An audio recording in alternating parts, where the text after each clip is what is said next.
పాత విషయాలను మర్చిపోతే మనం మనుషులం ఎందుకు అవుతాము? అందుకే మీకు మళ్ళీ గుర్తు చేస్తున్నాను. వినాలి అనిపిస్తుంది అని మీకు అనిపిస్తే నేను హ్యాపీ, లేదంటే మీరు హ్యాపీ.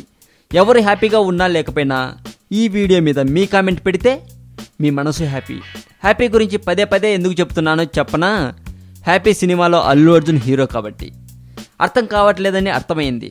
ఇక సూటిగా మ్యాటర్లోకి వస్తాను. చాలా రోజుల క్రితం అనసూయ గారు బన్నీ గురించి కొన్ని మాటలు అన్నదండి. అవేంటి చెప్తాను వినండి. ఫస్ట్ గంగోత్రి సినిమా చూసినప్పుడు ఓరి దేవుడో, మెగా ఫ్యామిలీలో పుడితే హీరో అయిపోతాడా? టు బి ఫ్రాంక్, మీరు కూడా అదే అనుకుని ఉంటారు కదా. ఒక పాటలో లంగా ఓని వేసినప్పుడు అస్సలు చూడలేకపోయాను అన్నదండి. ఆ తర్వాత ఇప్పుడు బన్నీ సూపర్గా ఉన్నాడు, ఐ లవ్ బన్నీ అని చెప్పినప్పటికీ ఆ వీడియోని ట్రిమ్ చేసి తను బ్యాడ్గా అన్న మాటలే సోషల్ నెట్వర్క్స్లో పెట్టడంతో ఇక అనసూయ గారి ట్విట్టర్, సోషల్ నెట్వర్క్స్లో అల్లు ఫ్యాన్స్ చాలా వరస్ట్గా కామెంట్ పెట్టడం మొదలుపెట్టారట. ఇక తట్టుకోలేకపోయిన అనసూయ గారు దాని గురించి క్లారిఫికేషన్ ఇచ్చారండి.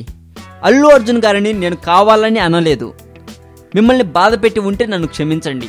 అంతేకాదు, నాకు 2 పిల్లలున్నారు, మీరు కామెంట్స్లో అలాంటి మాటలు అనొద్దు ప్లీజ్ అని అల్లు అర్జున్ గారి ఫ్యాన్స్ని రిక్వెస్ట్ కూడా చేశారు ఒక యూట్యూబ్ ఛానల్ ద్వారా. ఫైనల్గా ఒక్క మాట అన్నారు, నేను పబ్లిక్ ఫిగర్ని, నాకు ఆ మాత్రం కామెంట్స్ వస్తాయి, కానీ మరీ అలా అంటే నా వల్ల కావట్లేదు, ప్లీజ్ సారీ అని క్షమాపణ కూడా కోరారు అనసూయ గారు. అదండి మ్యాటర్. మీకు ఈ వీడియో నచ్చినట్లయితే లైక్ చేయండి, షేర్ చేయండి, ఈ వీడియో మీద మీ కామెంట్ కూడా పోస్ట్ చేయండి. మరింత టాలీవుడ్ సమాచారం కోసం సబ్స్క్రైబ్ చేయండి టాలీవుడ్ సెంట్రల్.